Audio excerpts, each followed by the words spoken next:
Hi, I'm Tim. Thanks for joining me. I'm forgiven.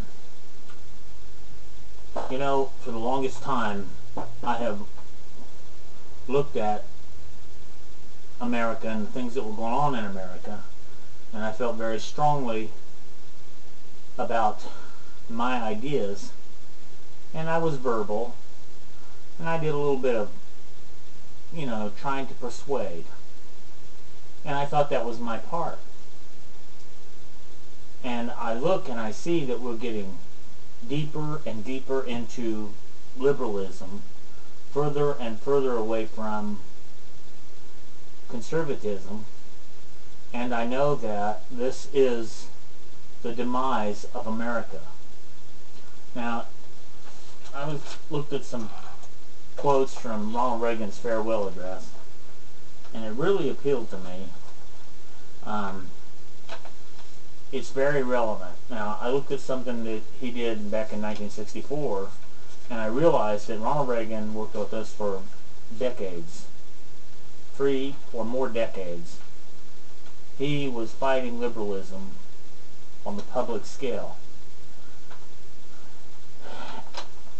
We get accused of being right-wing fanatics and outrageous,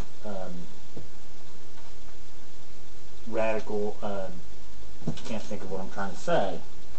But he said what they call as radical was really right, and what they call dangerous was really desperately needed. And he was right at the time, and it's even more so now. They said that he was a great communicator. This is what they claim, and what made him so loved. And his comment to that was, I wasn't a great communicator, but I communicated great things. I couldn't agree more. He went on to say, these things, they didn't spring full bloom from my brow. They came from the heart of a great nation, from our experience, our wisdom, and then our principles that have guided us for 2 centuries. They weren't his ideas. Said freedom is special and rare. It's fragile. These aren't his ideas. These were about this is what made America's independence so inevitable. The hearts of men have a drive for these sort of things. I'm desperately aggravated about the Republicans who want to distance themselves from Ronald Reagan. You want to distance yourself from conservatism? From something that's been around since the beginning of our country? You distance yourself. You don't like the idea that you don't want to ride on Ronald Reagan's coattails? And his humility, he said that he didn't spring from my head.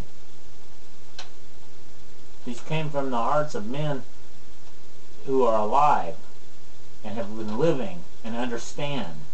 It's a part of our internal makeup. He said, young parents aren't sure that an unambivalent appreciation of America is the right thing to teach modern children. And for those who create the popular culture, well-grounded patriotism is no longer the style. Ronald Reagan was fantastic. And I look back and I say, okay, how are we going to regenerate that? How are we going to bring that back into America?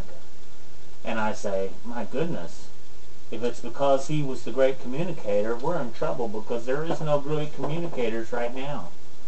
There aren't any great communicators involved in politics.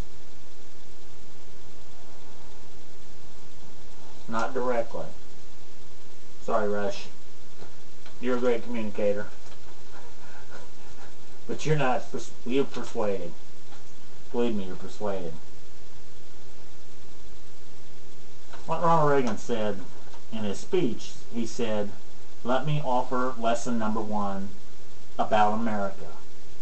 All great change in America begins at the dinner table." Now, I was pretty young at the time, and I was pretty naive. And those things really didn't melt into my head. I loved him. I supported him. I was conservative, but I didn't realize that what he was saying more than anything else is that the people of America,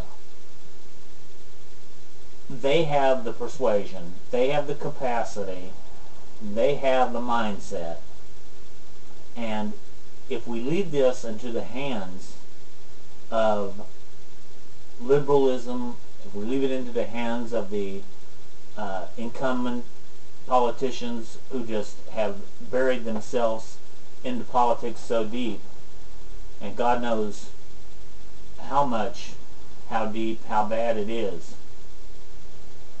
But through all this, I realized one very, very important thing, and this is what I got to communicate.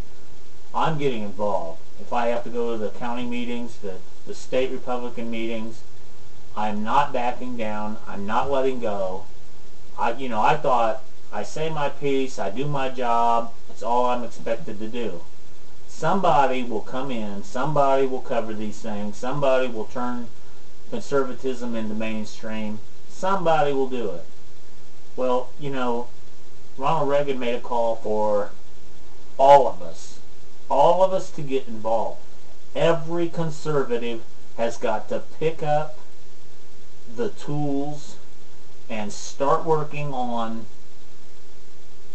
conservatism in America. This is a desperate situation. We are in desperate need of radical change.